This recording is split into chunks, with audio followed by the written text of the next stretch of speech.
Board of Alders notice New Haven. The Education Committee of the Board of Alders will meet in person on Wednesday, June 24th, 2026 at 6 p.m. in the Board of Alders chamber located at 165 Church Street. Second, New Haven, Connecticut, following workshops. Number one, workshop with the Board of Alders and Public Schools regarding an update on facilities and maintenance projects, specifically the roofing needs of the school buildings. Number two, workshop on the New Haven Board of Alders, workshop of the New Haven Board of Alders and New Haven School Systems regarding an overview of new transportation strategy. Per order, Honorable Gary Ringo, Chair, attest Honorable Michael Smart, City Town Clerk. These items are on file in the Office of Administrative Services, City Hall, 165 Church Street. In Connecticut 06511. For accessibility related accommodations, please call 203-946-7651 for voice or 203-946-8582 TTY TTD. Public comment testimony may be submitted via email to public@newhaven.gov before 2 o'clock on the day of the meeting. The meeting may be viewed on the New Haven Board of Alders YouTube page. Go ahead and share the Alders themselves. Ward 7. Elias Theodore, Ward 1. Thank you. Vice Chair. Carolyn Joseph, Ward 9. Hello, Ward. Thank you all for participating. We will now hear from this team that will discuss item number 1, which will be the update on facilities and maintenance projects, specifically the roof needs.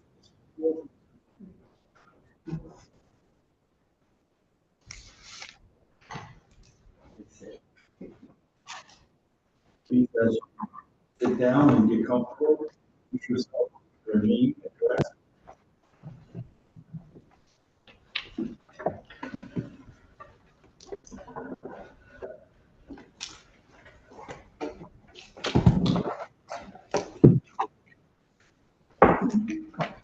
Good evening, Dr. Paul White, 170 Osborne Avenue, New Haven, Connecticut. Hello, I'm Dr. Madeline Negron, Superintendent of Schools, 70 College Street, New Haven, Connecticut. Good evening, my name is Paula Coleman.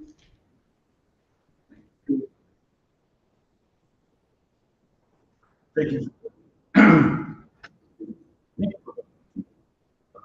It's always a pleasure to see you all.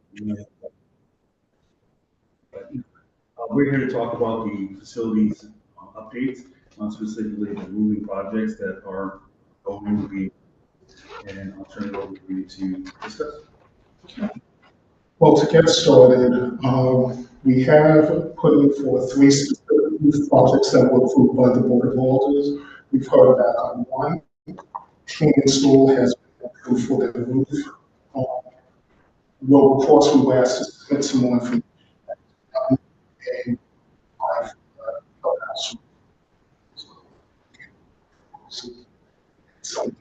At the speed of those are the 3 projects. And then the majority of it is doing patchwork and repairs as necessary. Age of schools, usage, total.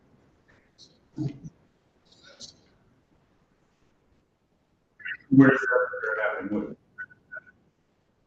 There's going to be some done at Betsy Ross, in also Clinton Avenue.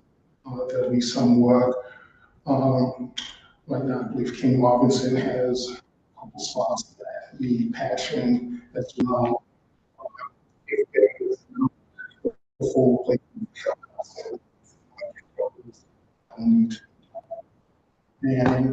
for some of these where it is, and the frustrating part, as homeowners know, sometimes one patch will find another spot. So we best to keep up, do the repairs and do remediation so that you don't have mold behind these repairs. Was there an assessment done on other schools or just the three who move across and how? The assessment was done prior to being in the school. Those were the three that were most in need at the time. And then the document I provided you is an overall summary from us facilities, conditions of roofs, in the future. And if you look things that are becoming more necessary for, such as, I think they read this off the list of some work being done. We have to obviously do work at the sound school, particularly the foot building and actually all the buildings, but the foot building in particular because of this lab inside and so constant salt water, but also the rest of the buildings. And so, again, patching where we can, of course, avoid a spectrum, so that when we can get to a point of preventing this, we do that. What is this document we're looking at? This is from the BoA study, from the request from, I would say, March or April, that was provided. It's actually within that comprehensive stuff, 500-page document.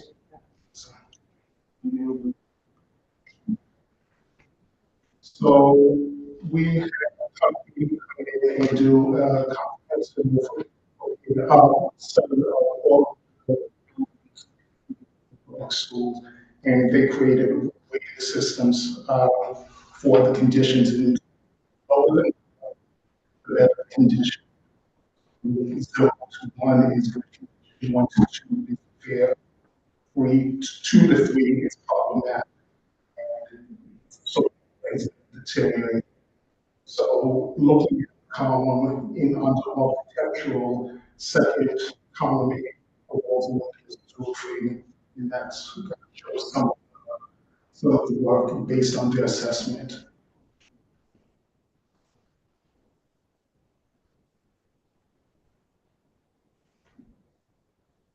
Any questions from the committee?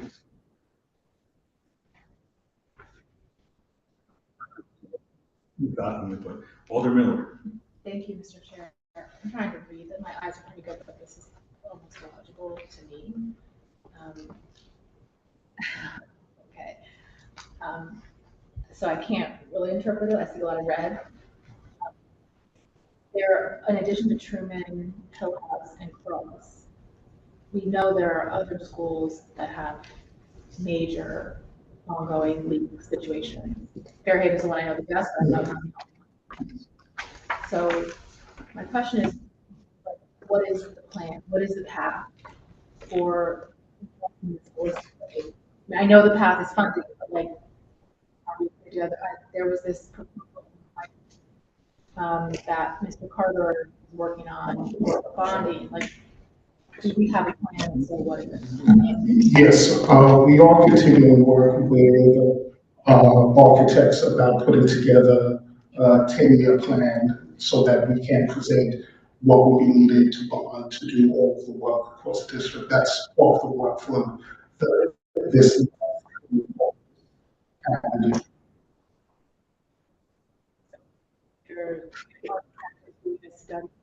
What is the project? well, it's a combination of taking the previous study done and supplemental work that has been done and working together so that putting all this information together that we can come up with a master plan. So there will be a Facilities overall, and this will then be used to guide all of the decisions we make about also do we need the footprint we have across the district, or do we attract again making sure making use of those. What is the timeline for that? That should be ready by December. Are there any other interventions planned for the sites that we know are? Yes, we have our on-call roofers and we'll do work in various places and obviously try to do a chunk over the summer, particularly in the closed buildings. So just to make sure I understand, why do you plan to have a master plan costs for fixing the most critical issues across the district? Yes. Thank you. Thank you, Mr. Chair. Okay, questions? Alder Tammy Smith? Thank you, Mr. Chair. Thank you for being here for your presentation. Just one question, and this might be captured eventually by the master plan, but how do you think about sequencing investments such that we simultaneously address those critical groups while also investing in other groups that avoid them? We're just curious to your. And, and that's where we need the point of the master plan to create a priority list for these things as well. Was operated under fix things or fix things without a plan for maintenance. As we what we can do to maintain things.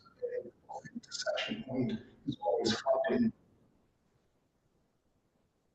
Thank you very much. And do you have a sense of, are there districts across the country that are managing this sort of situation that we find ourselves in, a resource constraint of sort of trying to shift philosophy from one of passing it a little bit down to addressing it, being thoughtful about investing not only in critical skills and long-term.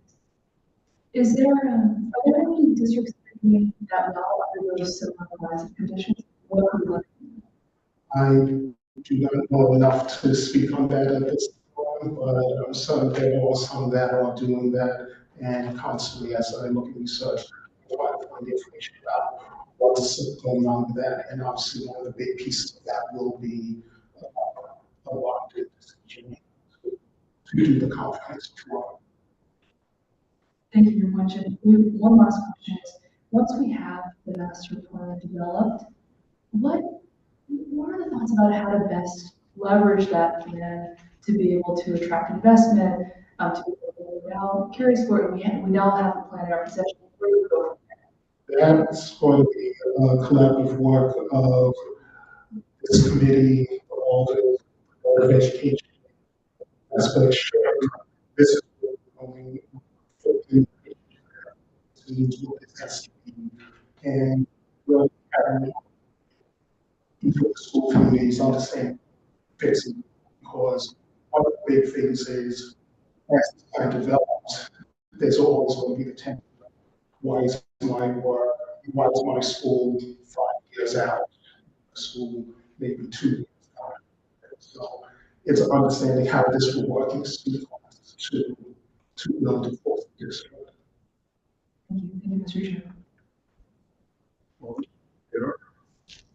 Thank you, Mr. Chair, and thank you all for the presentation.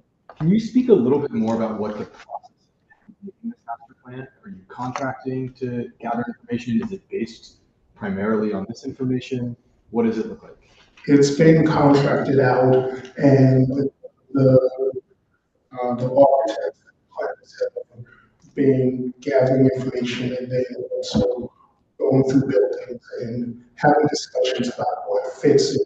Part of this work essentially about what's in grants and asset, as well as the decision of the schools building launches. So that's been some of the backward and forward work is coming together to create the final plan.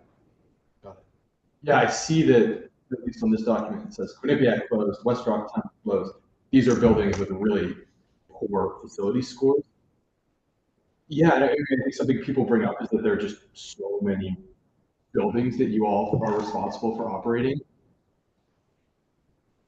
Are you thinking about consolidating more, or closing more schools, and how much does facilities play into that as opposed to enrollment? And I know those two things are intertwined, but Exactly. Yeah.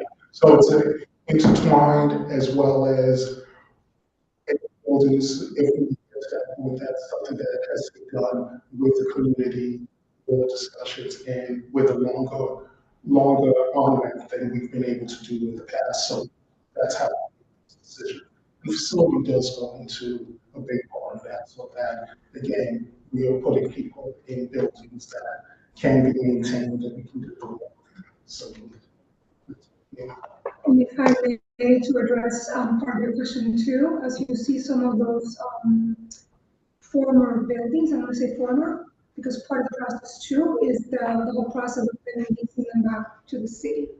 Like when we know we're not, no longer going to have those in use, it's a whole entire process in which we have to go and basically turn them back. And then you, a city, then decides what you're going to do with the properties. So we've gone through that process with a few of them. There is one building right now that is in conversations about the possibility of releasing them into the city as Thank you. Maybe less of a question, but I did a quick count, and it seems like there are 19 buildings, the 2.5 or a 3, and 10 with a 3. Just for us to keep in mind. Yes. Yeah.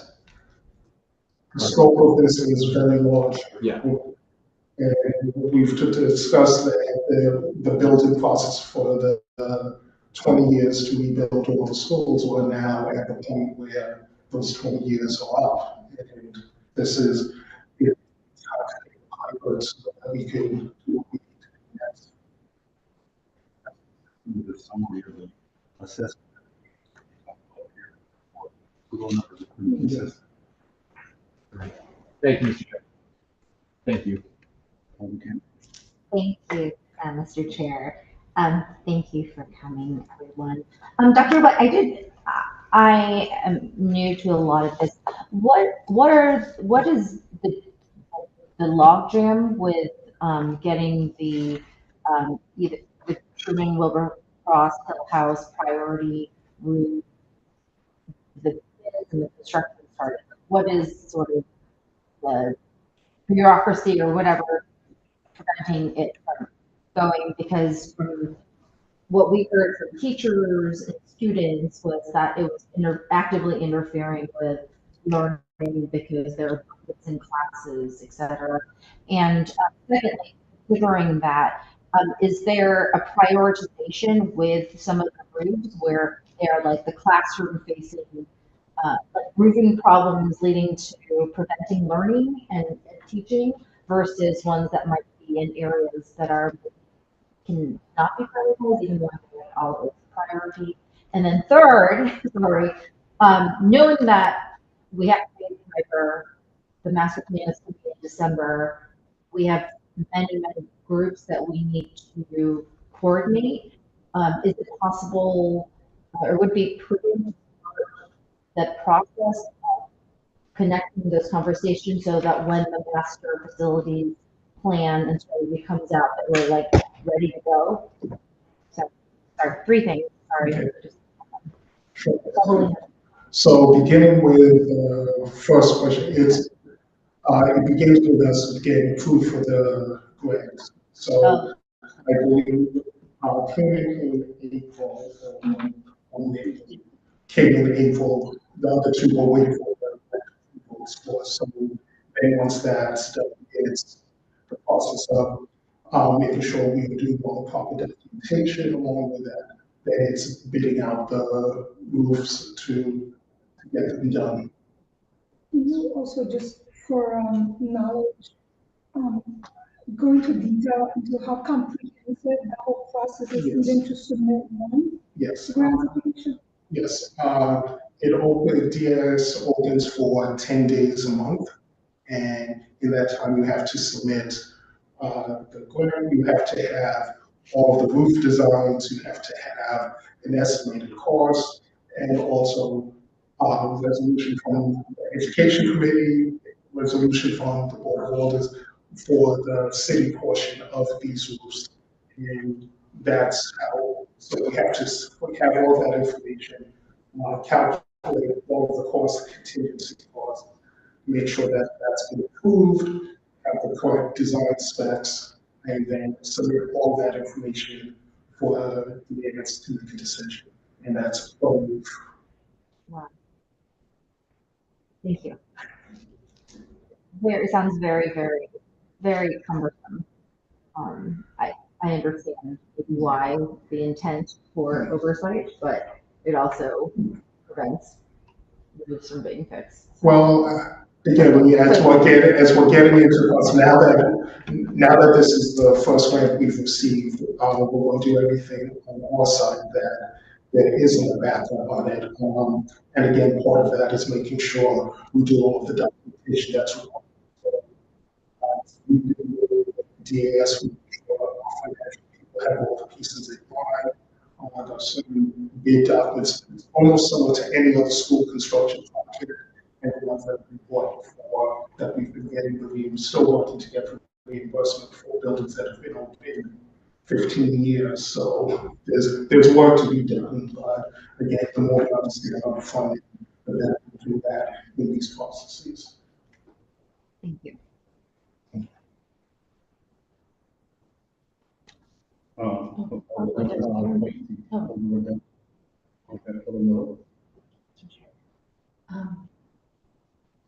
like trying to remember, I'm having deja vu. So didn't we just do this? And I'm sorry I'm harassing you because actually I think it all predates you. So maybe Ms. Coleman or Dr. Negron can help me out. But we're so good in making plans, not very good at doing anything with them. So, and not saying that that's what happened here. I just want to understand, why are we doing another plan when, actually, I remember when I first came onto the board, I think shortly thereafter, we did exactly this. And then we were going to have the master plan, and then we were going to be able to, and I feel like we did that, we maybe hung out for years and now, or is there, like, what else actually happened? I'm happy to start and I'll let them fill in, but from my recollection, when I arrived in 2023, the district had just come into the process of bringing in, Street goals. was a contractor that came in to do the full assessment and deliver 500 mission report with some recommendations. I then learned that in order then to execute against the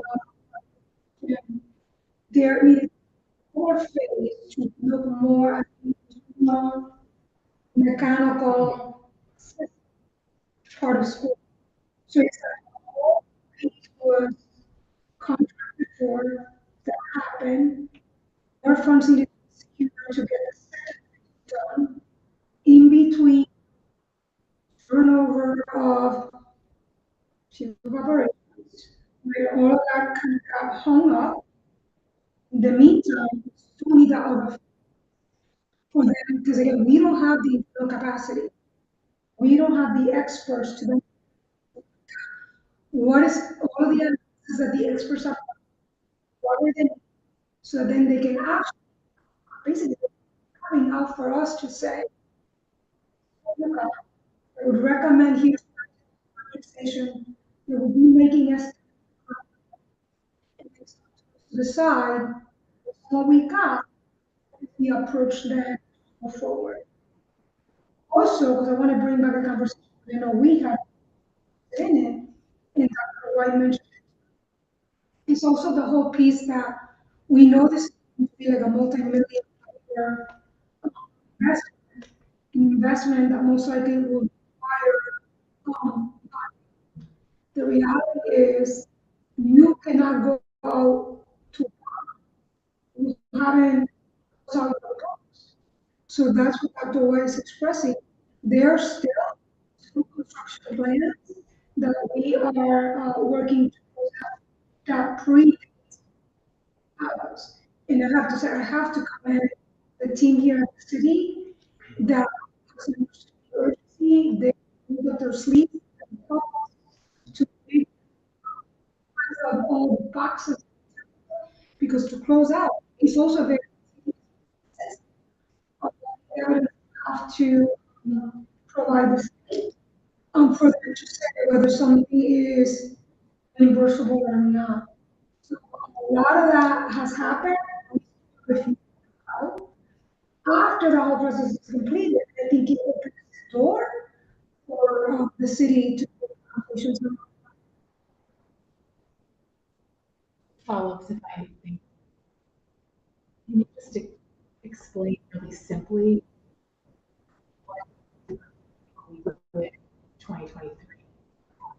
Because that was 500 pages. You're saying it needed more mechanical detail? Yeah, because what you have in that report is basically giving you based on some of the conditions of the schools from different areas. But I recall the way that Mr. Carter explained it, the way that Tom Lamb explained it, is that they have to look at how old are that wasn't part of the scope. So it's almost like a broad surface. How What do needs to you be even done, get past this piece of paper? because then you have to do specifics for each one. Basically telling you, this roof needs doing, but I can't tell you exactly what it is. It's all, if you look at architectural plans, they're, yeah, I've done this. So if you look at the architectural plan, they're like layers on top of layers. So the initial basic thing that you look at is very broad. And then, so in order to do that, you have to have specifics. So for each school, then they have some, have someone say, this is specifically what they need. They need 5 walls here, they need 500 yards of whatever. And then you go from there. And the process, I know experience. Unfortunately, you have to do bids, then you have to bring it to the board. It goes to the board, the city. Because part of things of what we do have to do with city purchasing, not the board of it. So it's very cumbersome. And then when you deal with it, a lot of this started when many of you were around, maintenance at the board of ed. I had a whole session, and Susan Weiss handled all of this. So this goes back to some of the things that you're looking. I'm sure those are related from that. Okay. So when we I did, opened- you go. I opened Clarence Rogers in 19. Brennan. I opened Martinez 2000, closed Strong in 2004, the old Strong. So there's a lot of boxes and a lot of old material. So what they're going, we've been through, I think, what, 3 CFOs, something? Yeah, 4. And I Some get of it, this dates yeah, back I'm trying to understand. That's part of what the process is. It's So a very, when we did the thing in 2023, did we know there was going to be a part 2? Because I remember being told in a meeting just like this, oh, we're going to have this report and then we're going to, like, is it basically exactly? Yes, in our right, that's what the CFO said, that we have to move to phase. Then it always becomes like, what do you prioritize? Right, then it becomes that, what do you prioritize? If we're gonna go here, I'm gonna go with this thing that is a smart piece, that's what happened. And it always back burner. So that is where we are. We can't wait any longer. We need the plan to prioritize because I am hopeful that with the work that has been done to close out these old renovations, that very soon we should be ready to go through the whole process if the city decides that that's the way they want to go in terms of bonding. And when that comes, we have to be ready to say, here's the plan, here's the cost, here are all the projections. And we have to be ready for that. So that's why when we look at our path to excellence, we can say it all the time, like, to the plan. Every year is where we need to look at the focus is. Part of the focus this year is on the priorities. We gotta get this plan done. We gotta get the experts to do whatever it is, all the steps we gotta do. We gotta have the plan for us to be able to start talking about maybe practicing how to move forward. Thank you for the clarification. Can you remind us what the cost was for the study in 2023? What is the cost for the study that's happening now? 2023, I'm unaware of, the work that we're doing now is about $100,000. Yeah, but that's a small project. I can go back because we have a moment through FNO to see how much that contract was. I don't think the cost. I know back then, see, I guess, that they probably need some of them to be able to use. And then one other follow-up is about all of these open contracts that I know you were not involved in leaving them open, but you found them and are responsible for having to close them. Can you tell us how many open state contracts there were when you started, and how many there are now, and what they're for? It could be ballpark, and then we could get into. Yeah, I'll forward those to you because I know we made a lot of progress in the year closing out. But we still have some pending.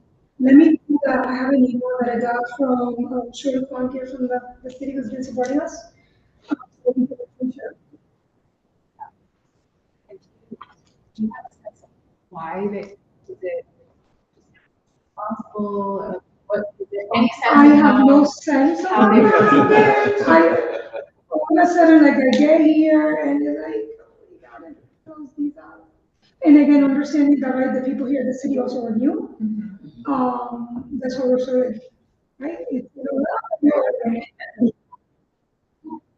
responsible? My guess, just a guess, is that when this process was happening, we did have Gil Bain in-house. There was a whole floor dedicated to Gil Bain. They did the whole execution of things from beginning to end. So they would be the ones that go through the whole process of, right, construction, paperwork, close out, reimbursement. They did everything. Right? So basically you had a contractor, right, that owned the whole process, so you didn't really have internal people. They picked up and left, and then it's almost like it wasn't. Like, it's been going through all of the copies we had of everything to find information, like things down to making sure that things were bid out properly. The ad was in the New England Register. That's a lot of things that we have to comply. So just one more follow-up. Sorry to take up so much time. I'm just remembering how many times I feel like we've had this meeting. So was it like 3 contracts? Was it 20? Can you give us some sense of Extent? the like? I want to say there were probably, at the beginning, probably like a good 50 or 15? 15. And again, they're so confidential. Yeah. But we've not done. But again, I will follow the Texas will Okay. Thank you for the information. I'll ask a question. Mr. Presidente, just to get an understanding, once the master plan is completed, you'll have an idea of what detailed work needs to get done. So at that time, apply for some grants. If you receive the grant, you'll do procurement at that time. And you'll do a contract award. After contract award, you may need some approval for the contract, but then you have to do installation, and then you have contract closure. That's like a 6 to 7 month process. So work may not be in the master plan is implemented in January 2027 till the following August, September. Is that a fair assessment? I need clarity on the question because I don't know if you're speaking about like small projects similar to the one that we just spoke about with the grant that we got for the roof at I'm just trying to get a sense or of if the you're time frame. talking about more of the large renovation that would be the result of this 10. Well, I think that you have to do procurement for all. I'm assuming that there's a process. So I'm just estimating based on those steps that it's a 6 to 7 year process, or both small and large projects. Yes, and I'll let Dr. White answer the details, but the reason I wanted to distinguish was because if we're talking about the smaller type of projects, which is not very expensive, that is more the process that you're speaking about, right? We have to be able to execute. And that, it takes a few months to get there. But if we're talking about the larger project, there's an added phase, right? Because you have to go through the whole process of we're gonna bond. That even extends, the development. Correct me if I'm wrong. No. I'm learning a lot about this.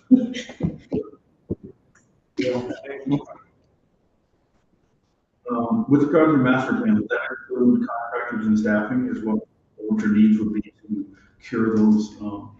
The master plan basically is just going to be an expert saying, these are your issues, this is what you should be tackling first, what the estimated cost.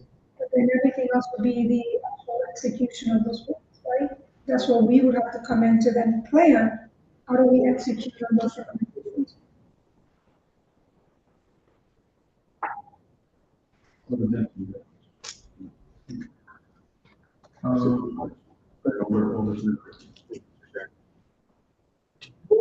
This might be a rookie question. Do you all have a contractor for repairs like this that you consistently work with? Have you identified who is going to do the work, and could they be involved in the master plan at all? They can't, because city procurement would require all of these would be jobs that have to be bid out. But there are some contractors that we frequently use, with roofing or with HVAC people use statuses now to do patching and such. So, but once we establish the project, the scope is done. It goes into open gov, which is the city procurement system, and then it's open to anyone to bid. Involving a contractor, though well known, would violate all of those rules. Just have some questions. Will the master plan, talk more order system, or will we do some of the work that's? I remember in the last meeting, you talked about updating the work order system to reduce the number of open work orders. So I'm assuming that the master plan will identify some of those work orders that need to get done. Will that also include how the new work order system or strategy, the work order system be in the master plan as well? That wouldn't be in the scope, but the work order system would be a separate matter because that's something we'd be working on now. Are there any updates to that work order system now? Nothing is yet. We were in the process of looking at what our options are before we move on. And we Tammy Smith. Thank you, Mr. Chair. Thank you for these questions. Just two buckets of questions. One is just a continuance of questions about the master plan, and then we'd love to go back to the 3 applications that we submitted for the roofs. Remind me again, I know you've already answered this question, so apologies, just a holistic timeline over the next 6 to 8 months or master plan. Just remind me the timeline. Okay, so the first goal is to complete the master plan that, again, the consolidation of these 2 previous portions, bring that together to get a master plan out. A communication plan to all stakeholders about what's happening, what this plan consists of, and again, a look at what do we need to do to fund this. And then, so that'll be the timeline from creation to, as Hogan's from creation to communication to action will probably take until this time next year. Okay. So one for the development plan and communications Yes. is where you're building here. Is there, and that master plan, the essence is to evaluate all schools, both on architectural and mechanical conditions, in order to establish priorities, in order to with specificity, understand costs in order to bond.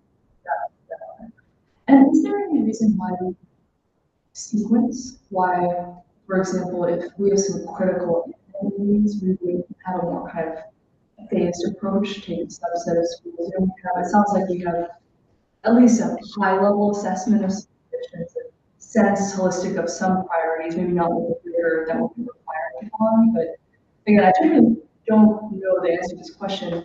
Why would we do a phase? Let's just say from now until December, subset of schools to have a comprehensive master plan, go out to bond, and then take on their subset of schools. Yeah, that's a good question. I'll let you finish. I think that's what you're saying. Because what we're doing is what can we tackle now and how can we go after income to be able to do it? That is what this process. That is why we're going after all the grants. If the state is not available, that's where we're going, and that's where we got right now for the roof. So we're trying to go after as many grants that we can go after to get money to do projects. Because we can't sit down to your point and wait for this master plan and then how we're gonna fund it. That's one of it. At the same time, it doesn't mean that the facilities team is not doing anything. But unfortunately, a lot of the work is more about reactive, right? So what's breaking this week? What are we tackling, right? And they have these going on-call contractors that we have. So they just back over there and take care of that. Sometimes we have to bring in the timbers, right? Lower cost of. So that's the way that we're looking. We always say to, and then where Dr. White began, was more out of work that happened, for example, where the Christmas break or spring break, where they tackled different schools, did a lot of the stair threats, right? So smaller projects like that, they kind of knock out little by little. And then part of that phase support, for example, this summer and next summer for Johnson Daniels, we had to be performance, but while at the same time we've been so capital and we'll be replacing the showers in the fall so that next year we won't have to see more problem in that building. So it's the balancing of getting someone show a way to but again, through the school year and we did to get to fall because we know it's still be hot when we return to school. The installation will be there, same thing. Moving Massive is getting new HVAC and entrance. Those are the process of working on those now, and at the same time, we're starting to scope out what other systems we can repair and looking at the money to go with it. That makes sense, and I think the theme of this conversation is being curious if there's somewhere in between the resolution of internet needs and waiting a year to develop a master plan when we already have so much information about the condition of our schools, understandably so, in order to bond, to be able to go down to the bolts, as you mentioned, is really critical. That being said, I'm still curious about whether waiting a year or whether some sort of or rolling approach could allow us to aggregate resources. My question is just about the applications. So we received the Truman funding. It sounds like it's a really arduous process. For the cross application, for cross, can you tell more about what happened in the application process that required more information than for Hill House, why we had to reapply? Sure. So with Wilberforce, there ended up from the time we started the process to the time we did the revisions. The beginning of the project, we had estimates, then we got developments, and those went into the system. And in the course of that, the numbers between different forms that were previously submitted redone the matchup. It actually came down to $900 difference. That's why that was a small fix, and now we're just waiting to hear who corrected all of those. And with Hill House, the same thing, there were numbers that had to be corrected and matched up again, and so those had to be resubmitted. Thank you for that explanation. Do we, obviously don't want to lose out critical funds for our schools. Have we implemented any strategies to be able to mitigate such that those mix-ups in numbers don't happen again, and such that we don't have to delay access to funds in the future? Absolutely, it's always trying to put as many eyes on it. And this was another one of the projects that changed hands midstream. Started with previous general funds director and then over. And so actually put all the numbers together. That was what it was, and as best we can to keep all eyes on it. So one of the strategies is to try to have someone kind of carry through the entirety of the process. And it sounds like the second one is having multiple eyes on the application prior to submission. Has that been a policy that's been implemented? Well, it has been, because now one of the things is also with me going through it, I now understand the process as opposed to there was 6 or 7 hands in doing parts of it. So now it's being put together, so it's a single source after getting reviews also that. Thank you, Mr. Chair. Thank you, Mr. Chair. Following up on Dr. Smith's questions, are there any hurdles that the city ourselves, or maybe even the Board of Alders, in terms of the processes, might be putting up to slow down getting through so that students can learn and just or if there's some kind of fast track process, just at least in terms of these roofing projects that maybe we can. I don't know. I'm just trying to think of ways that we may have control over, that we can help with making this not as cumbersome bureaucratically. It becomes a combination of things.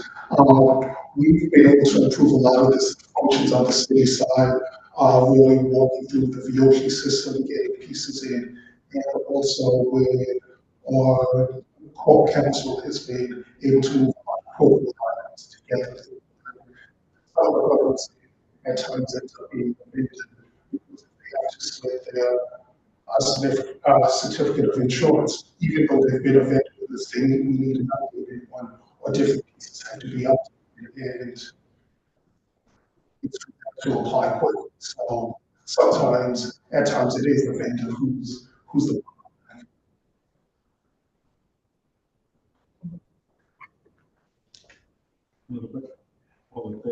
Thank you, Mr. Chair.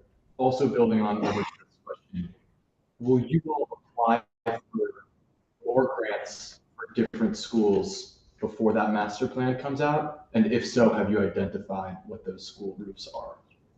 That actually begins with a conversation of the willingness for the city to be able to pay a portion of it. So, of course, we have plenty of schools we want to apply for, but there's a reimbursement rate. So,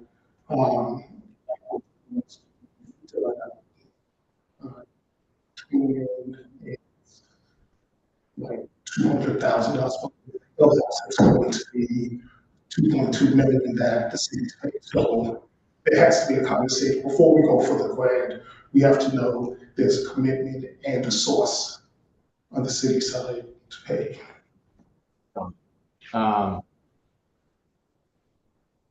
And are there active talks with the city? Like, I guess, do these grants need to, do the Hill House and Cross roofs complete for you to apply for more from the city? Like, what does that look like to push the city to find these funds? Is it not possible based on our current budget? I don't know. I just don't, yeah.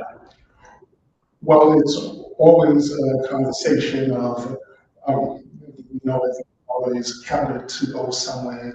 It's really a discussion about can something be reallocated to go towards reimbursement.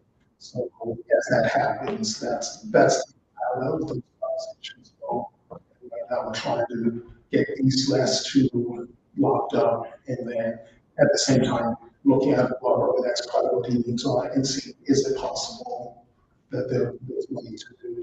Of course, once we engage the outskirts of costs, engage with the architect to do the drawings, come up with pricing and such, and then to present to the city, say, okay, this roof will be $8 million, reimbursement rate that we will need $3 million, so to say. So that's it.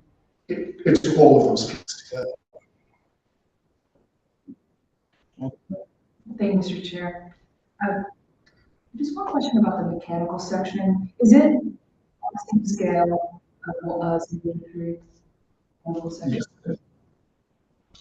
Just something I've noticed was that fire alarms, 16 of those schools have a 3 condition. And then specifically that building management, about 33 of the schools. I know the majority of this conversation is around roofing. That it looks like of all the categories where there's the largest number of number 3s, that's in building management, mechanical.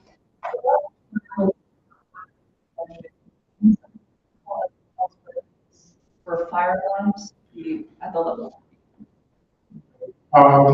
These are fire panels that, I'm sorry, that one, because that one I know well. Those are fire panels that have to be replaced, and we've been in the process of replacing those come out more capital, and as we know, we replace them sometimes when we do all fire and push. Even though we've called F3 to let them know this is happening. He said if they got to stay or not, and so we're going to do those replacements and repair panels so that working, so that we also don't have it beeping wildly during the day. That was this. And just the question, just to make sure, it's true that there's every school right now has at least some functioning fire. Yes. Correct, right? Yes. It's concerning to see. Oh, yes. No, that is one of our regular on-call contract, as well as it is annually inspected. So yes, they are functioning, and we do repairs, and if it's down, we do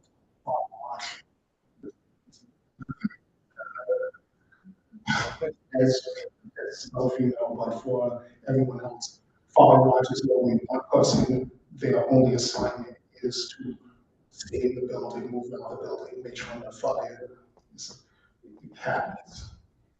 Thank you for that clarification. And then on mechanical for building management, I noticed that's the largest category of number 3 schools, specifically our pre-K and K-8 magnet schools appear to have the largest number of 3s. Just curious to hear any of your reflections on I don't know that well enough to speak on it right now. I read this report, but I unfortunately don't own it down to that level to know. So I will provide a written explanation. that. That would be very helpful. Can you repeat? It's about the mechanical section of the conditions ranking table. Management, which schools have the level 3, which is the largest category with the largest number.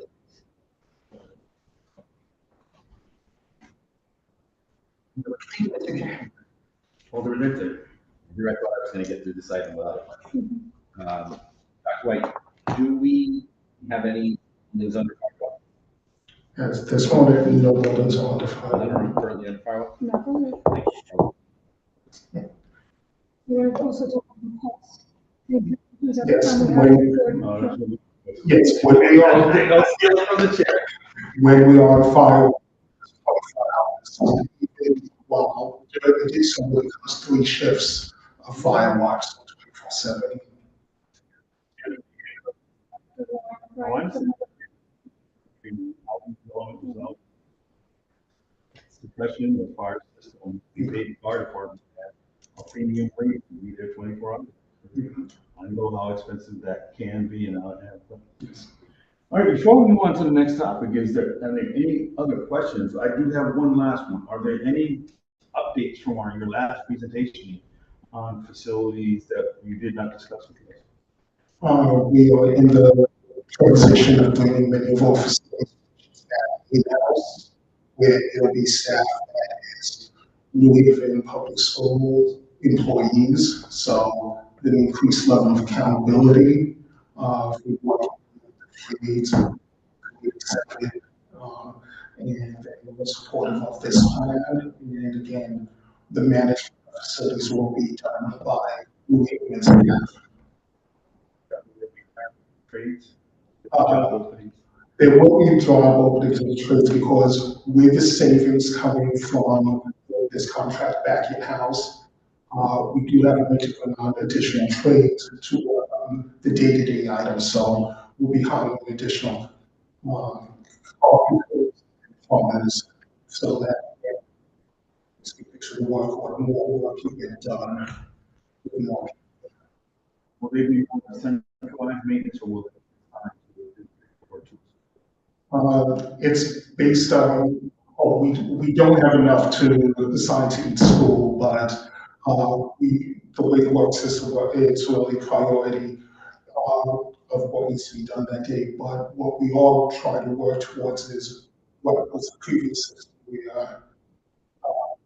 carpenters, the trades had a specific day, or they'd go to the site. Today's the 24th, so they are coming to Fairhaven for the 25th and 26th. I shouldn't punch down everything in the carpentry list. And monthly that way, there are certain days they will come to the building. That's what we're trying to get back to. And of course, outside of the daily work, since that's the approach that we're looking to get to. Thank you. At the last workshop, we did talk about previous construction having almost bespoke electrical light bulbs and elements. As we are going through these roofing projects or starting the roofing projects with Truman, et cetera, and then roofing going forward, are we ensuring that the roofing being installed is something that we can easily maintain ourselves at reasonable cost and not some kind of like special roof tile that was cast somewhere by an artisan that we We're not doing porcelain tile, the ceramic tile roof. While that looks beautiful in Tuscany, we will be using a much more practical. Exactly that. The side, any roofer will, first one will be making sure that we're keeping people to their warranties and following up with that. But when we're out of warranty, it would be, that's something that any roofer should be able to. Okay. So, I'm pretty last because then I'll call it when you test, but I don't see anyone here other than staff. So I'll move to the second item, which is the workshop on the New Haven Board of Alders with the New Public Schools regarding an overview of the new transportation strategy.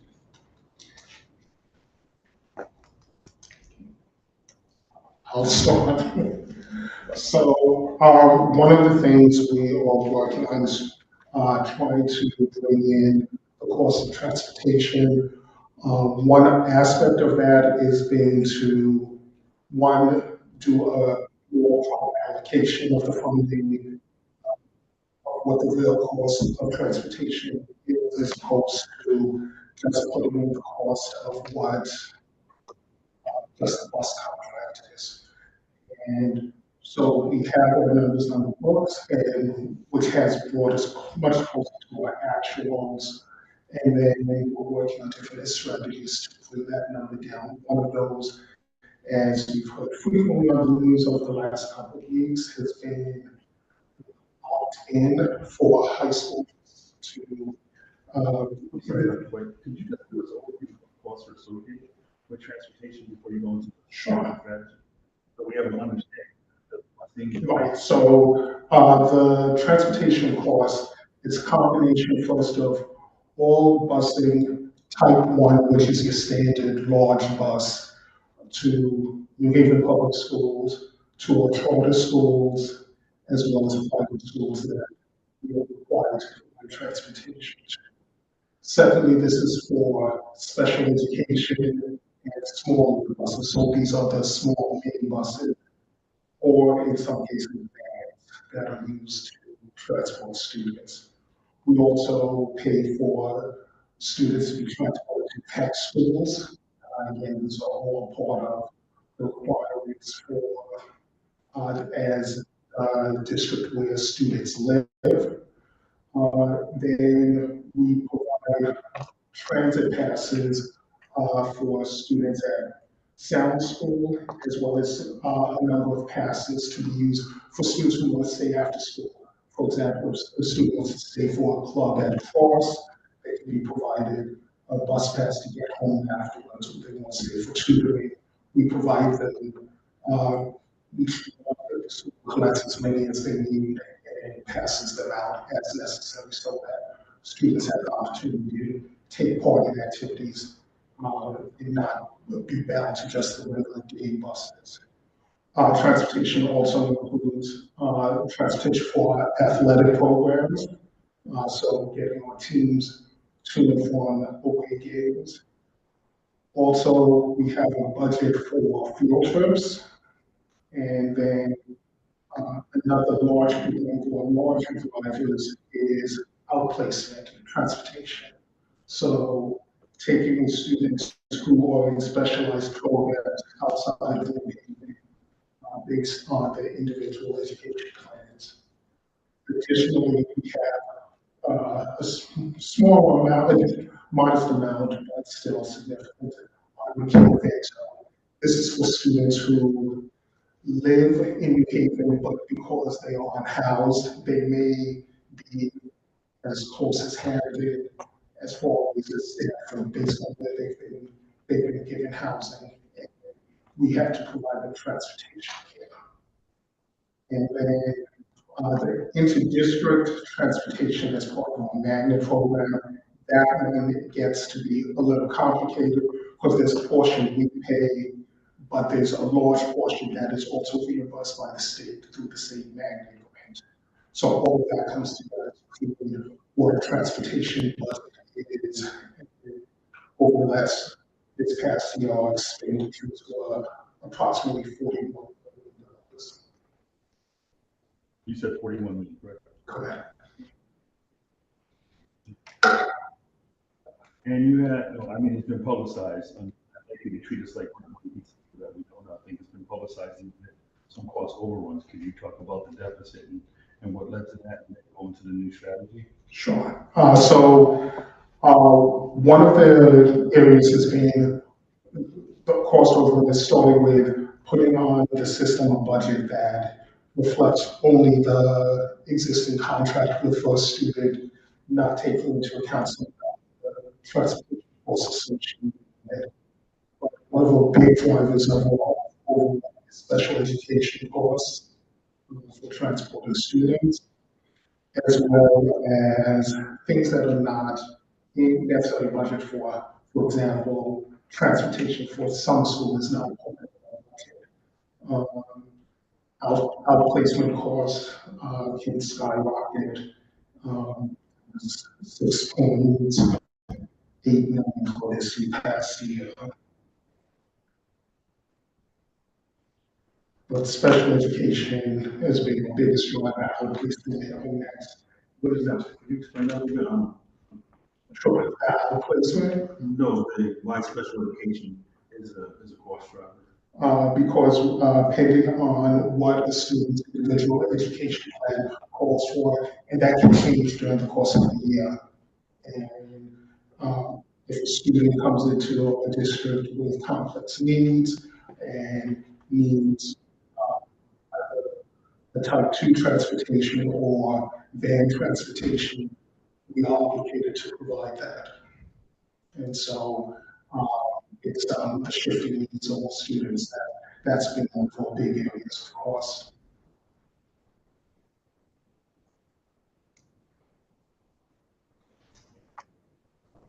And associated with that also is outplacement as we have students come to our district. Depending on the complex needs of where they need to be, a single student could cost $100,000 or more for the transportation for a year. For instance, working on some, most of our special ed students have PS1 their IEPs. Their individual plans. We right now have 21 placements for outplacement. There's 23 places that, there's 23 places that students are going to this summer.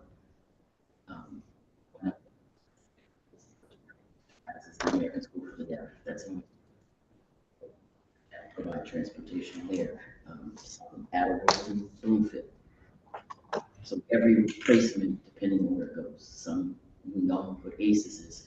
Some of that is covered under first student contract. A lot of it's not. So it's individually how we have to do placements are in Milford. And especially works really hard to make sure that we can do services within the district, but students have needs that we cannot service. So we have to contact the various places that do offer these services and see if they take our students, how that does, and then provide the transport. So Carl, can you just talk to how this is managed by the department?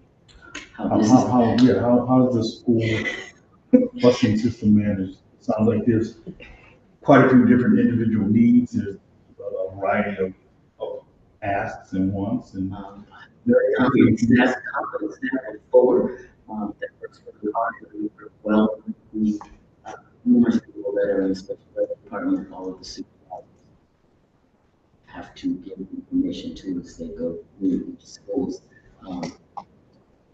Chair, special ed teacher that does the meetings with the parents, they put all of this stuff together. It's going, in our Power School, which is our student database, that information is there.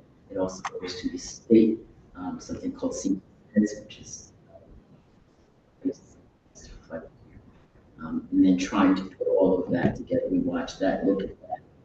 We also work with 504 plans. These are students who have issues.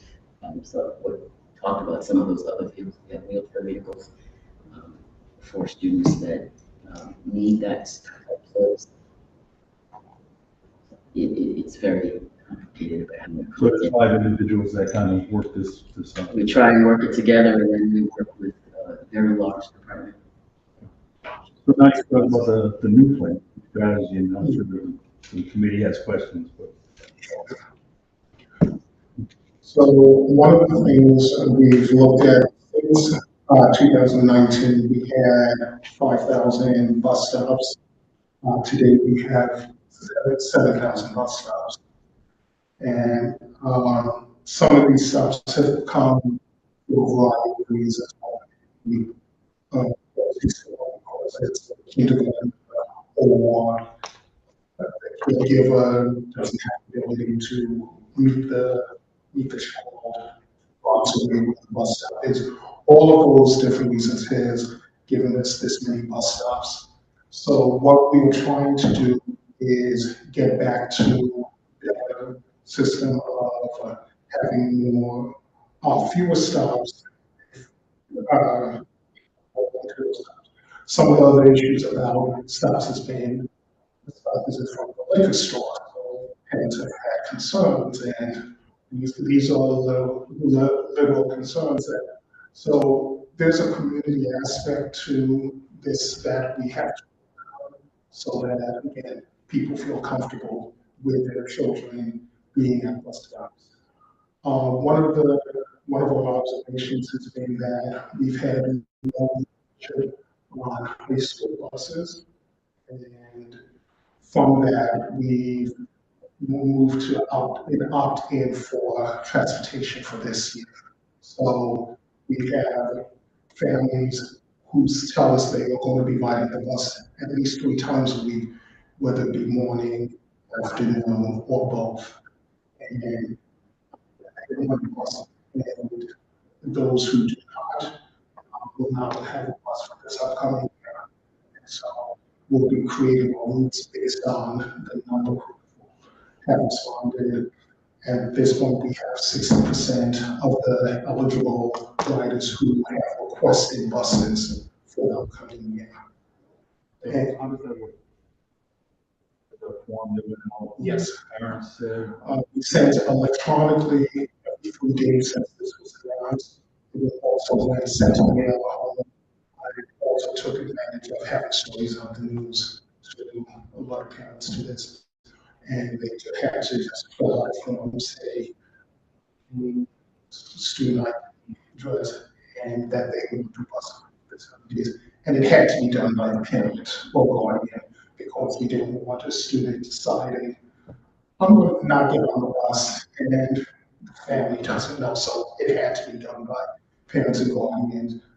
Parents would call in, and if they had trouble, we could get the form over for them and girls as well. Didn't look at the register, did meet the letters, notices. Oh, yes. You know, 60% responded that they wanted buses, yes. It's still, we have not closed the school division. That's as of this afternoon, people keep saying, it's fine. We're not totally ready to close it, it's still open. People. So what happens? I should let you finish your presentation. No, What happens to the other 40%? I mean, first day of school in September, there's going to be 40% of people calling and saying, nobody picked my kid up. well, that's why there'll be a notice will be going out next week to those 40% saying you have not signed up for a bus, you do not have a bus for the upcoming year. Yeah, he's right. Before that, there was one card.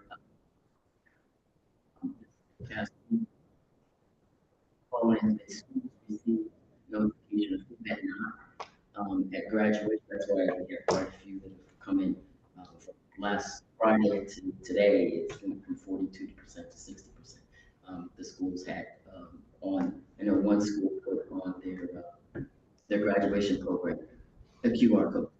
The Independent still has the link. You can press on the link. You can yourself see what it looks like if you're curious. To see what the form looks like. There's a Google form that the Independent, or if you go in the search, just put bus stop and it'll show you what it looks like.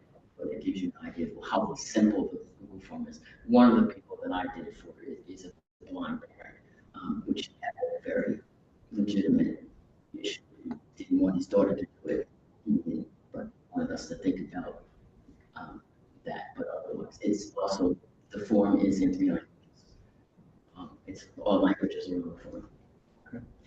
I do want to add that one of the pieces that we wanted to ensure when we thought about what would the communication look like, that there would be multiple means to get the information out. But I've also asked the team that there is a record of how many times communication went, because the parenting, we're going to get the stories. You need to tell us. Others, we have done a due diligence to keep good records. Y'all will be called out to names on September 8th. So. Yes, and we know, and that's why we need schools also to, they know the families, schools know their families, know who needs extra hand holding, so counselors can be called, reaching out so that.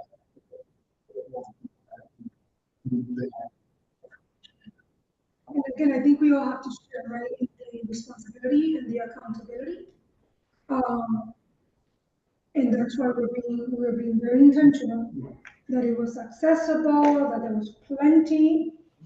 And we're letting. Weeks and weeks and weeks, or what? And then we'll know within the next week if they don't have a bus, so that again, we will deal with what has to be done. We'll be doing routing, and then also because we know many of our families are transient within the city, as well as circumstances change, Um, there'll be times that, students can still join buses, but it will be the closest bus to where they live. There'll be a point we won't be able to create stops, unless, of course, this is special education, IEP, and it's sort of things that mandate us. We do what's necessary, but in general, say, you didn't opt in for us for now, and then now, you, you have job after school, or you have to get some, or you have some other responsibility, or it's track season, you don't want to local, you do that. Now, you can now get the bus, the other bus seems to stop in front of my house now. Coming something, you get out of the bus, what else you join the bus stop at my house.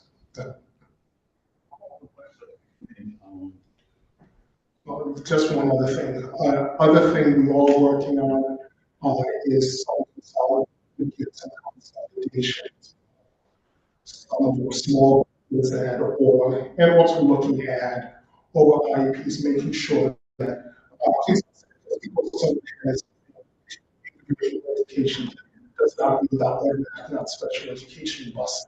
So it's again making sure that match up for their needs. And also going through the 504 process, which is usually a medical need or some other very specific need that they need bus.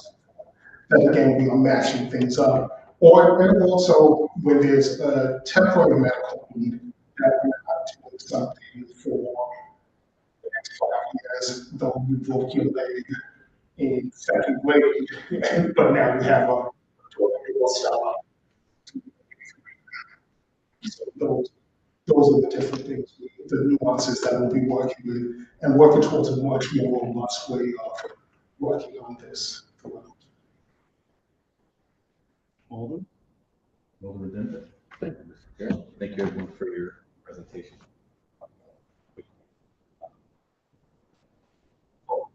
Being a person out at buses, majority of my career, we do see a lot of empty buses, 4 or 5 kids. So will there be like a use it or lose it policy? If like after a certain amount of time, the bus drivers are tracking kids just not using the bus anymore, will they lose that privilege? One of the things we're working on, that was part of it, particularly for high schools, we wanted to try and see what it looks like for high schools versus, that's why we asked them to see how we can keep track of it. The other We thing, do need to develop the whole plan of how that will get done. another thing that and I'm sure you know about this, we ran into a lot was residency. A lot of people using grandma's address, mom driving the kid to the bus stop near grandma's house, but in fact living in Camden. We still seeing that at all? And if so, how are we attacking it? It is an issue we still see. We try its best. Our choice and enrollment office works on that, looking at documentation and really checking. For a brief time when we did have funding, we had some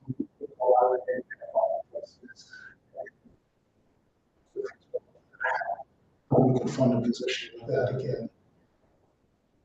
And one last question, if I may. Other than, sorry, I just want to add, to reiterate, it is something that the Office of Choice and Enrollment keeps a close eye on. And I know there have been cases where we have said we have evidence that you no longer live here, they're registered in your town. Those are letters that I personally signed that go out to people. So we are doing that. By the limited resources, if you have the. We might have that. Yeah, we don't have you knocking on doors. Thank you, Doctor.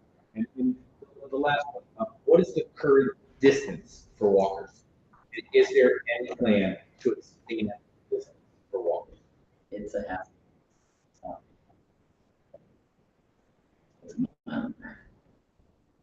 Again, are we thinking about possibly expanding that half mile from the school?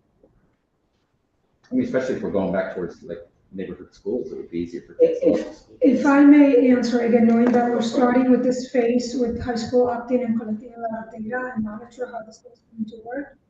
What I want to say as it relates to the policy on the, let's just take the high school, right, 1.5 mile and the half a mile for the reality is, you heard Dr. White mention before, we went from 5,000 to over 7,000. The reality is that there are so many over the years legacies that happen with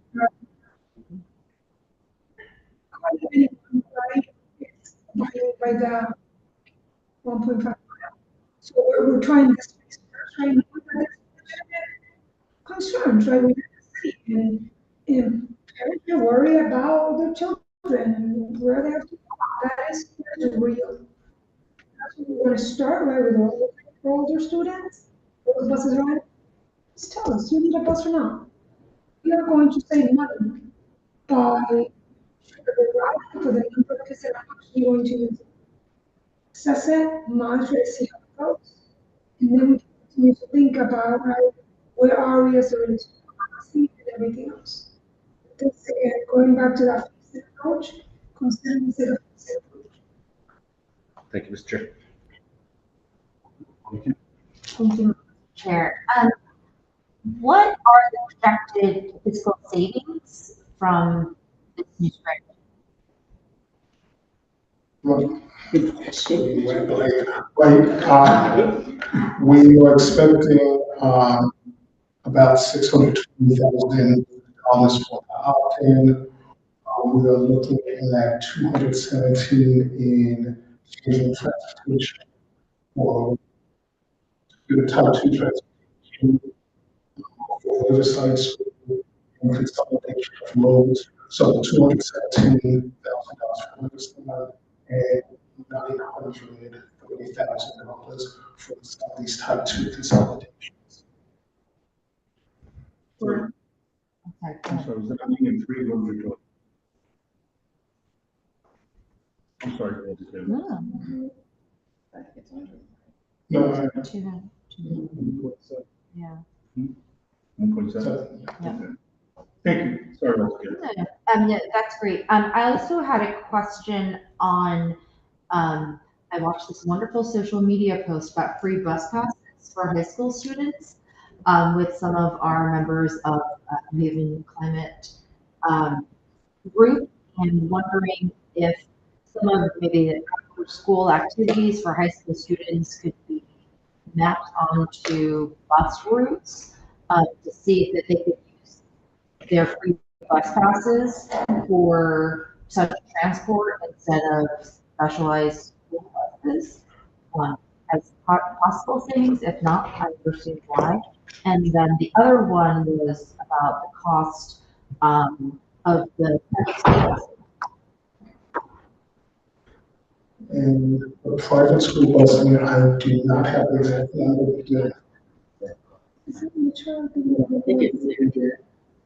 tech. Of course, because we had The city pays for it, so I don't. Oh, gotcha.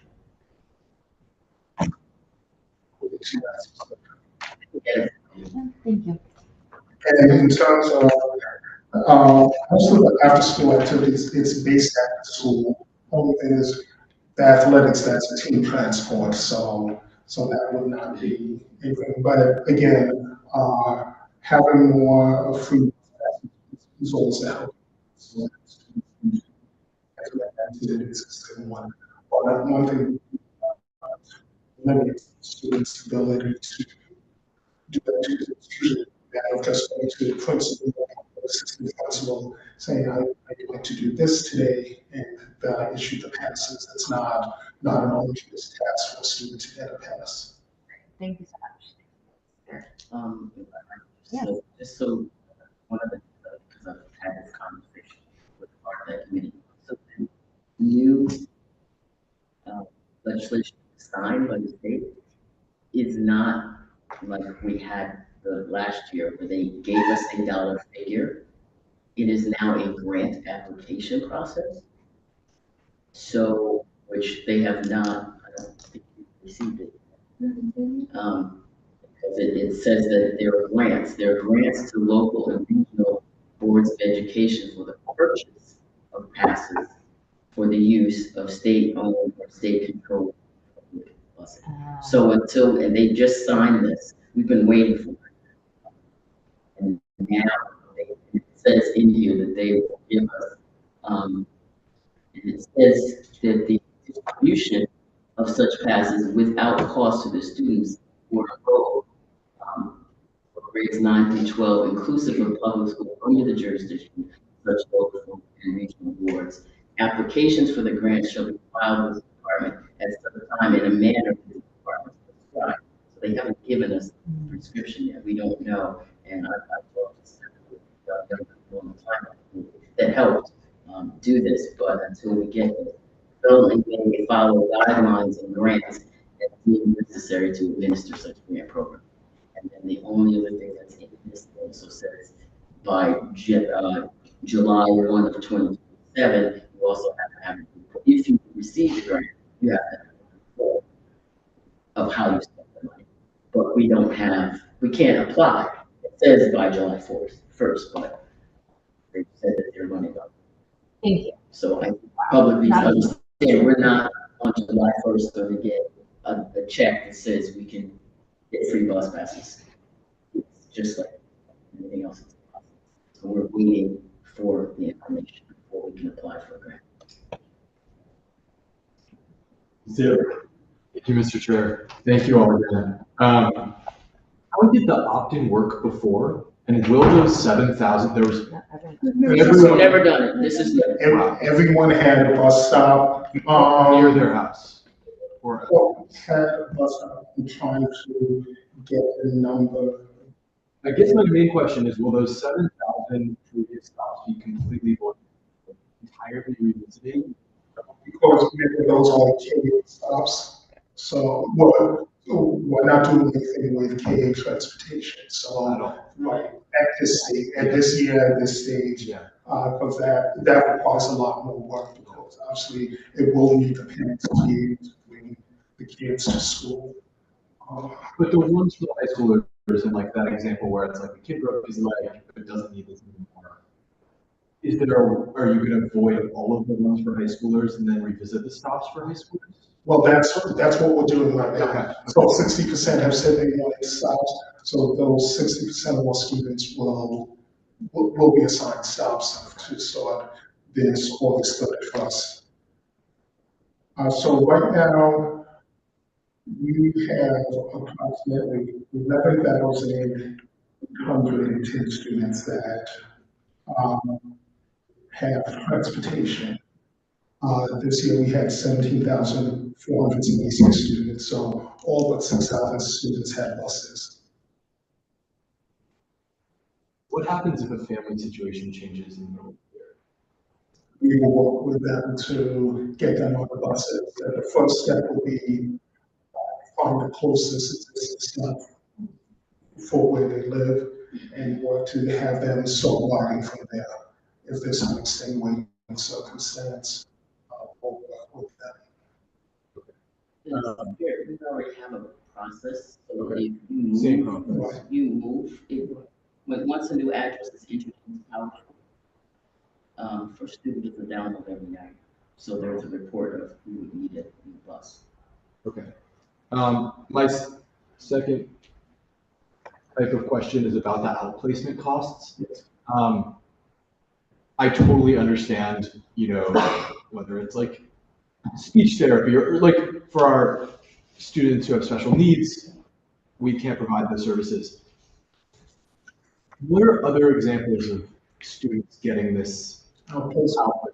Like, are people getting like art education or sports? Like what is the most kind of like non-essential version of this?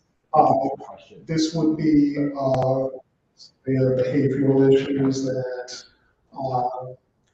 we cannot safely educate the child in this field, or they need a very specific therapeutic environment. Thank you. Thank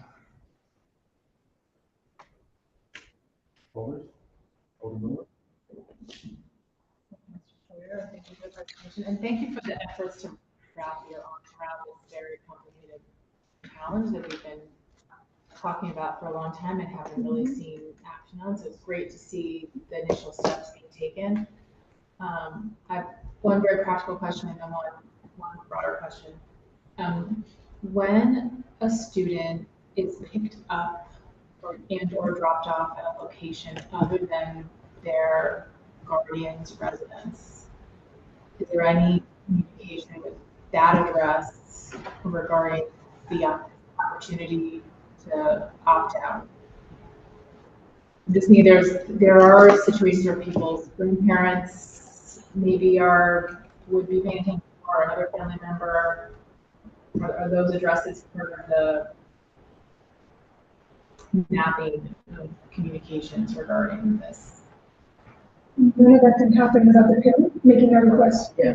Right, so we are only authorized to transfer a child to the, is with the parent, because the parent will say, right, I want my child picked up at this location, and dropped Yeah, off but at this I location. will say based on the friendship in generate, we can have grandparents. Right. Because the parents, they are the adults. So, just to get the information. I know Yeah, that but yeah, we people are communicate. just wanting to, and I know That has communication happened. is sometimes the. The other thing I wanted to ask about is the bus contract. So where are we in the current bus contract? Who negotiated it? When does the next one come? And I wanted to ask specifically about the issue of how fuel is handled. I heard at a hearing in December that there was an issue with that. So I wanted just to check in on where we are with I'll let you start with that. The contract is up in 2028. So typically you start negotiations the year before. It usually takes about a year to negotiate the contract. The contract negotiations start with the Board of Aldermen. who negotiated. It's usually been the CFO and COO, so. And then usually city purchasing. Right, so.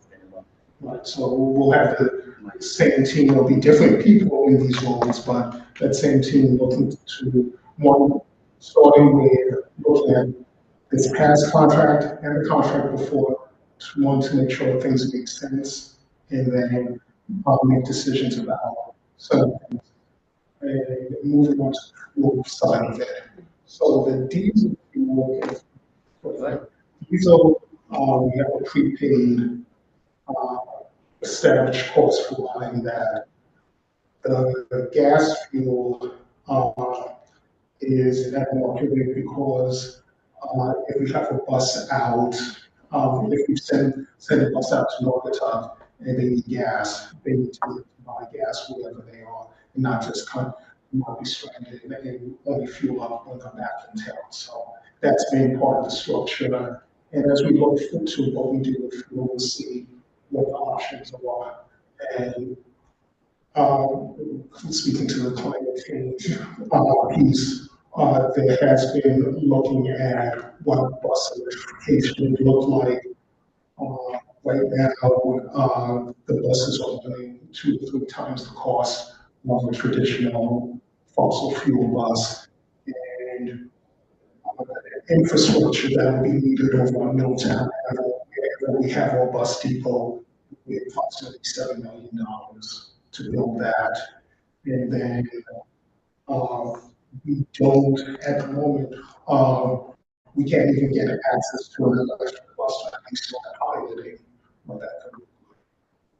But we are still looking at what this will be. And hopefully there will be changes that subsidies come back for this, where we are right now with this snapshot in time. That's the picture. Thank you. And as far as the diesel fuel goes, that's the city contract. So we piggyback off that. We've got an email in regards to our July fuel allocations from the city. So let us know what we're looking at and what we need to. So just to circle back, so the current contract was initiated in what year? 3-year contract? It's a 5-year contract. Okay, so it was initiated in 2023. So who negotiated that contract? Most of the people on so what we do is we start with an RFP committee.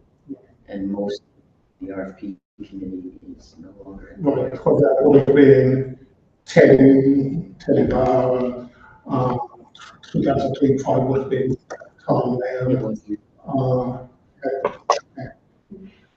Philip Henn might have been here in 23, unfortunately, as the CFO, might go. right. So that's how we start with an RFP. So we would look at the last RFP, which we've already started doing. And put in it what you think you need, what you don't need, what's worked with this guy, you know, and it has to go out. And particularly doing the comparison to the previous contract, because there were a lot of things that and again, it always seems nostalgic, but it seems like the previous contract, there were things that were better than working in this current one, so we'll make sure. With regard to the fuel issue, my per student basically has a blank fuel, is that correct? I'm on it, but yes. That they could use technically for busing other districts or whatever. I mean, there's no way to monitor what they use it for, how much, and just send us the bill, basically.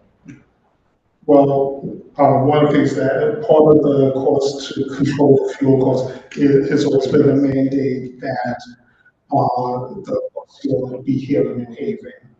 That's one aspect of it, because we don't want the coming from long or some such to be added into the cost. It was the cost of the buses. Tiers. Almost every single bus runs 3 tiers. So the news, no longer new at the time, CFO was rather alarmed by this. Do you agree that this is an alarming provision that needs to change in the next contract? This is one of the things that we're going to look at what's happening in other districts. So again, that we're trying to do like things and things that work for us. So yes, it's something, again, wasn't part of that, but again, it's the things we want to look for to make sure we're not other districts. If we were to make changes, other aspects, would that be for the busing contract? Is that the timeline where we have to make those kinds of decisions in tandem with the bus contract? Or no, like if say we decided that we were going to increase the radius, that kids could be at their school with, you know, a need bus, would that have to change when we do the bus contract, or could we make changes like that and then amend the bus contract? Wondering how locked in we are to what we agreed. I don't know what the amendment rules are on it. But to your point, yes, it would be best, like, as we spell out things in the next contract. That would be a great time. That would create the calculation for a lower number of buses. Yeah. Right. We decide yes. No, they're definitely ability to make amendments, and again, that's part of the language being written to the RFP for what changes we'd have to do. But you'd also almost have to do it coincide with the school year. The majority. So to do that as a mass change, best to do it. And then Dr. McCone would be very good about making sure that we had public conversation before that, to plan it out backwards. Yeah, I'm just wondering, do we need to be teeing that Yeah. up for 2028 so that it's all happening in tandem? Yes, Okay. because, and when we do any increase in in distance. You were very active when we had to depot stops, and the backlash that came from that. So again,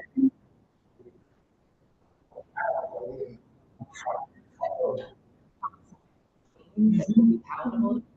And Yes. so we, like, I'm very interested in exploring that.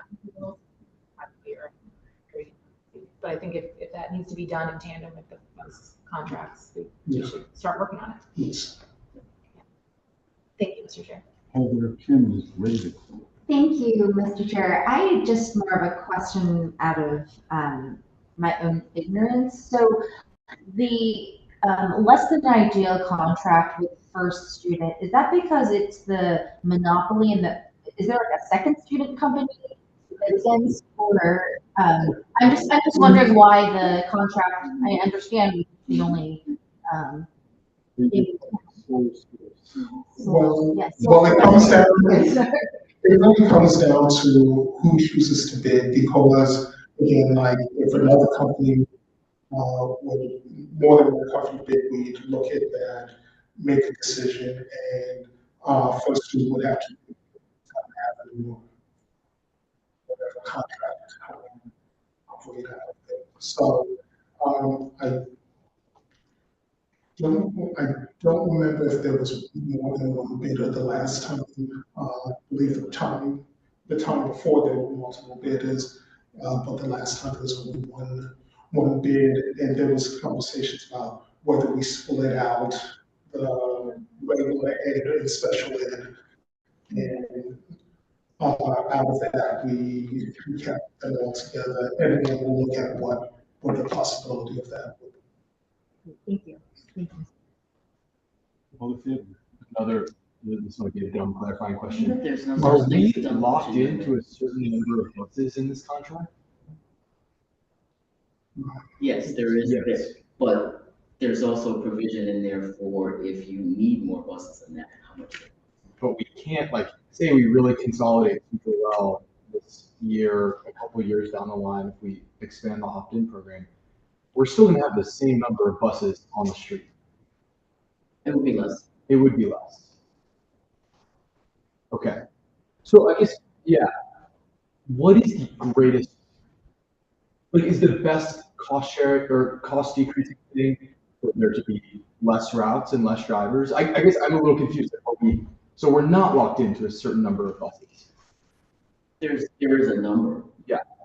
But we like wouldn't have to pay the driver the hour of dismissal. We don't pay the drivers. That's inherent. Okay. I guess maybe my question doesn't make sense. No, it does make sense. It makes sense. The core area is to reduce the number of routes.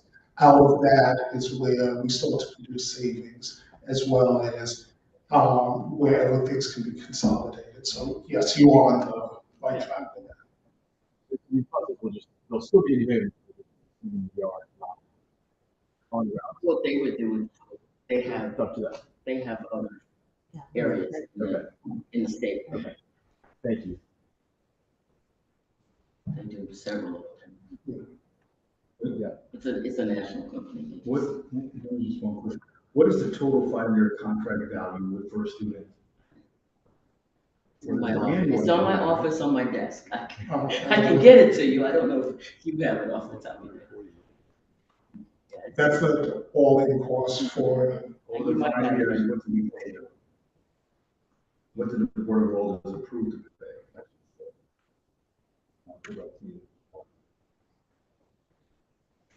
that I don't know. because of the I think you have it on that chart. Like the electric bus idea. Electric buses cost 4 times more per bus. I'm sure. There's gotta be savings for. There's no infrastructure there. You don't have it. Okay, I could follow up with a question. Okay. Alder Tammy Smith. Thank you, Mr. Chair. Thank you all for your presentation. Just a couple of questions. Building off of Alder Theodore's question, what is the primary core cost unit for the contract? Price per route, and is it price per route per mile? What's the bus? Okay. And, um, and what of it would be great to get a breakdown. I know that Alder had asked about the cost for private schools. Even at a high level, which is the highest cost driver and what's the highest cost per student ratio of the different investments in buses?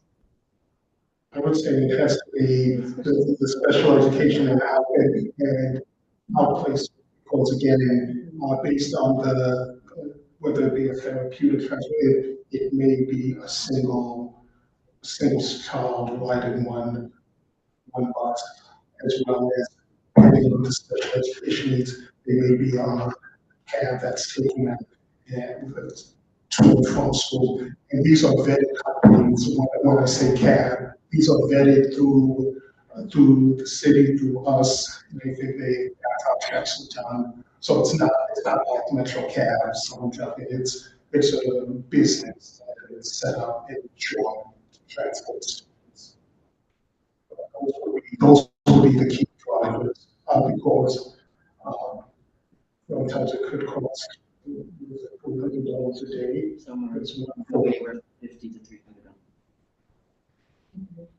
And for high school students on buses, it was at 60% currently signed up. What was last year's usage? How far are we away from? Well, we've just with our study of it, this is the first time we've really done a study of what the rates are like, and so this is where we got to the prospect 35%. Thank you. Just a couple of just basic, relative to 3 years ago, or 10 years ago, depending on how far we go back. Are there more or less students riding this? Controlling or sort of proportional to enrollment? So one thing, COVID made a difference in one sense, because it dropped after COVID. Parents some got used to driving their kids in, bringing their kids. Others there was a scare of what germs are going to bus. I would venture to say it also, I think transportation ain't a lot. One of the bigger, yes, I did. One of the bigger drivers historically over the years has been interdistrict busing. And the increase of magnet schools. So we're not going to school.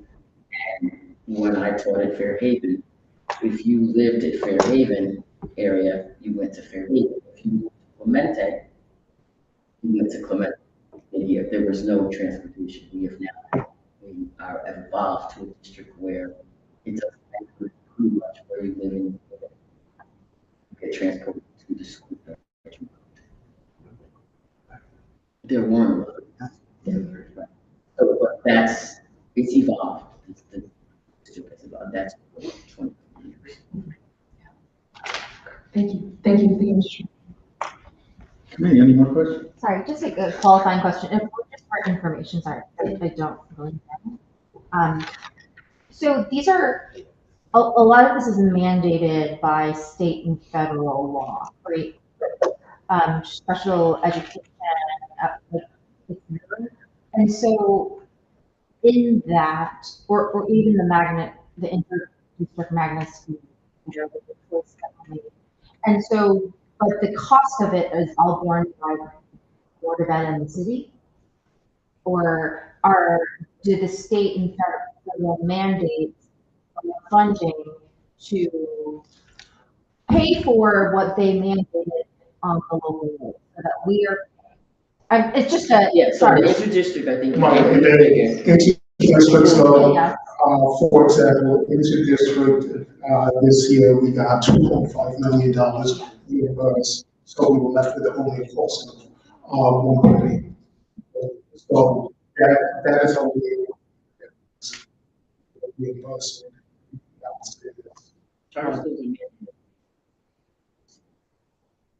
Okay, thank you. Thank you, Mr. Chair.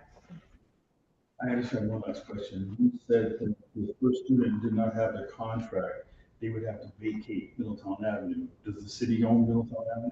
They rent from someone. And the first student pays rent to somebody? Yes, both of the locations are, Okay. they don't own them. Any other questions from the committee? Wow, what an informative session this has been. I thank you for spending your Wednesday evening with us. I'm sure we will walk away with several questions, and I will end up sending you an email. But I just, if you really have any questions, I do have we asked you to follow up from the facilities and roofing, the cost assessment, the cost for the assessment previously, and then the new cost of the master plan. Open state contracts, then and now, an explanation category known as building management, and the chart. Under transportation, we'll be sending the email talking about the cost breakdown for private school busing, and then the total 5-year contract value for busing. Anything for us to follow up on? Great. But I need to make a correction. You indicated that along with the original cost of the first scope of work, which I noted, you then said the cost for the new school, we wouldn't be able to give you that. Until, Into the scope is right, it goes out, we go to bid, and then we get costs. what will the scope be with? So What is then- your So anticipation? then again, right, Dr. White has to work to ensure that all of this is ready to be executed, to be put out to bid. That's part of the work that he has to work on now during this first semester. So I was about facility. Yeah. The project that we're expecting to be I have it right finished here. by the end of the School year. construction closeout obtain. Right, but then you referenced the project that we discussed, that you expect to have this like master plan by the end of the year has not been RFP'd yet, but and you expect to finish by the end of this year. It's in the action plan for year 3. Which again, we just wrapped up year 2. Actually, we haven't, because we still have one more day with our administrators. We're wrapping up year 2 tomorrow. The plan has been drafted for year 3, so that's the one that Dr. White will be executing. timeline for the end is June 2027. But this will Not be, December. but the master plan will, the plan for the master is for the first half of the next fiscal year. So So that's not December delivery date. So it's not gonna be December. Everything to be able to secure contracts and everything for folks to come in and begin to do the analysis. By December. Okay, so we're not gonna have a master plan in Then we December. have to figure out how long does the contractor take to. I understood, I just, what was Yes. said, what was said Thank you, and I initially. want to clarify, Yeah, yes. what was said initially is we will have a master plan done in December. So that is not correct, we will have it perhaps in June, and then based on. The scope of the vendor will be selected. So we will have a vendor for a scope of work that has not yet even been fully defined. He will be defined. most of it has been defined already. Well, then what I would add to your request is for us to see the RFP at the time that it goes out, and for us to invite you back to share your vendor selection when that occurs. And the RFP for the transportation contract with first student. The current contract. The current contract. Yes, I have The current contract expires in 2028. The cost, you had asked for the cost. Sorry, thank you. I'm gonna send you that back. In full transparency, I'm here, everybody, right? There's urgency. That's why I'm sticking with the team, that we have really clear annual plans for what we're executing. I also want people to be cognizant that even when you're asking like capacity, right? Transportation, a team of 4 along with Sequoia. Up to now, facilities, one-man show along with a vendor, right? Now we're transitioning in-house to build capacity. Many of these layers is people capacity, right? And it takes a lot to run a district. It is in, so we have high school teachers, we're done, right? So I just want to put that out there. I'm all about transparency. We know the urgency, we know what we're working on, what we're going to deliver, but I need people to understand what we're challenges all too. Okay? Just recently, we're even trying to, right now, we might ask about, well, what's, how to get to the things. Right? We learned a lot of things that are working on the same side on our side. The process of automating workloads. Because everything has been like old fashioned, but we have to invest in tools to be able to do that. So all of that is happening behind the scenes. So sometimes when it feels like it's slow, yeah, I really feel like it's slow. But I feel like to understand the hurdles in the background to get the structure set up for us to get.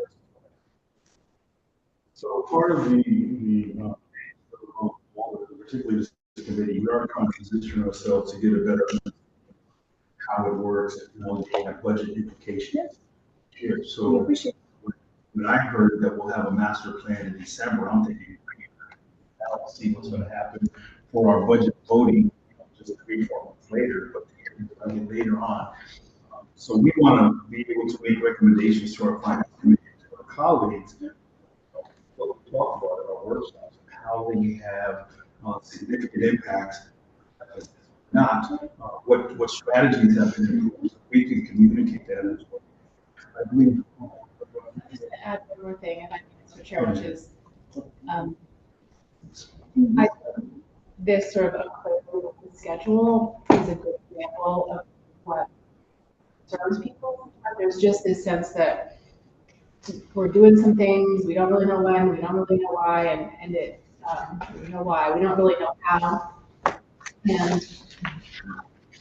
And yes, things take time, yes, yes, you have very difficult jobs, you have two of the most difficult jobs. No question about it. I actually know what your job is, but I assume it's very difficult.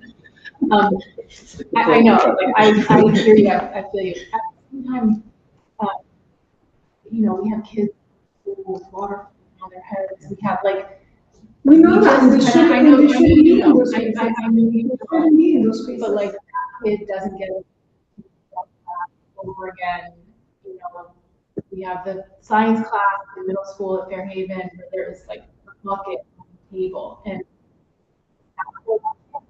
seventh grade, whatever the science class is. And then when we don't fix it that year, then the kids next year don't get a chance either, and then there's ripple effects. And I know I'm just like reminding us that that's what it's We about. are so with you.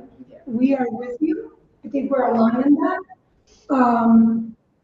And I also want to stress that I don't want to walk away with the feeling that there's no project. Every plan, every priority has a strategy, has an action plan. The team is responsible for working on and determining this project. To your point, let's think about it. When are we starting? When is the deliverable, right? So that we can move faster.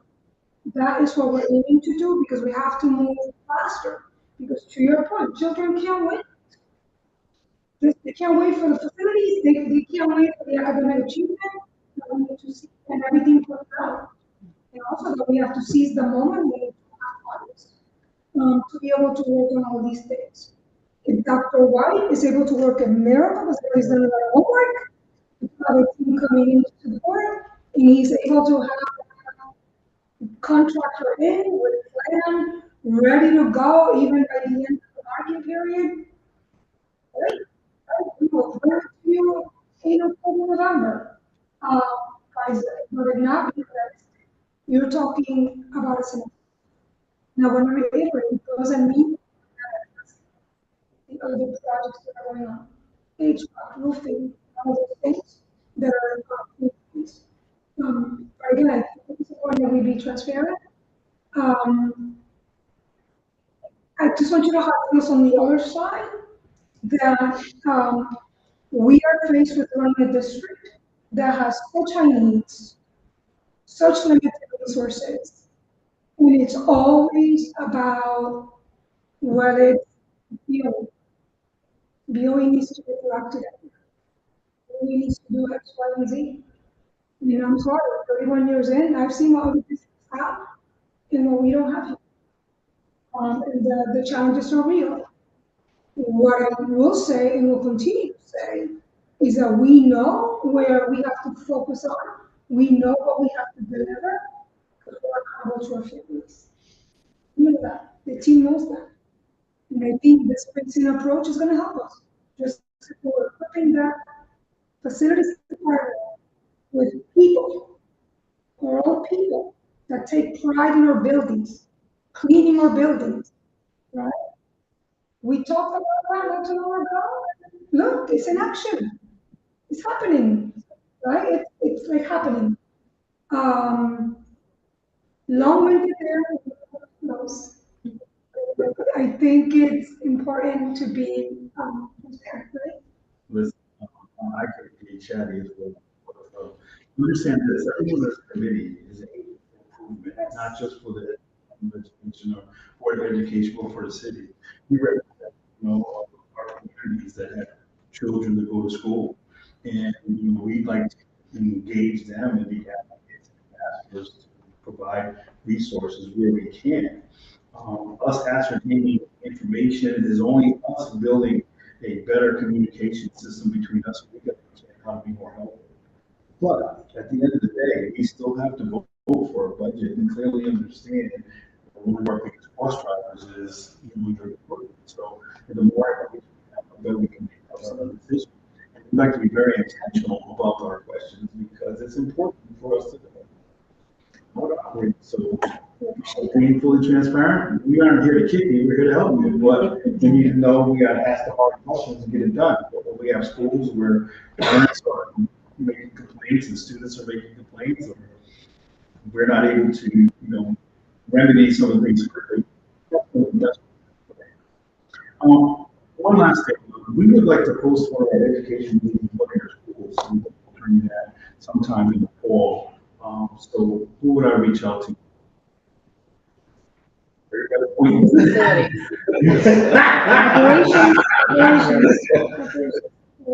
I think it is important that not only does this education, serve in this chamber, but we also to invite the community. Unfortunately, we haven't.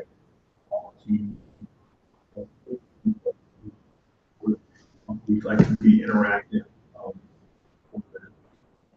Any other further questions before they are excused? And please bring this call to future meetings. She is a delight. I just like her sitting I'll be happy to send this call in every day. Thank you so much. Thank you. Have a good night.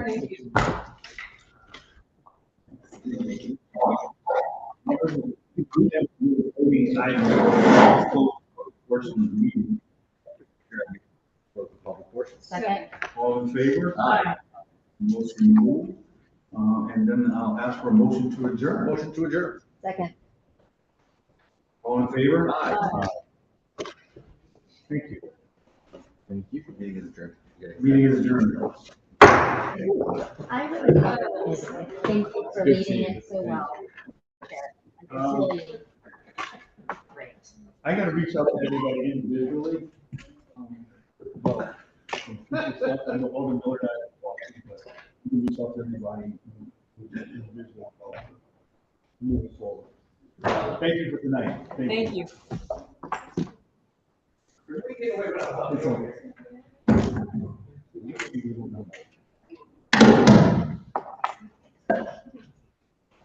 It's okay. Yes. That's the tree in the middle of the meeting.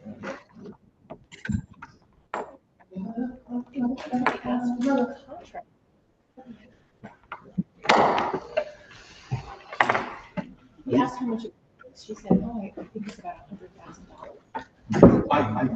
I don't think annual. I should be $100 annual. For the- This is not This is supposed to be a annually, this is a one-time. study. It's a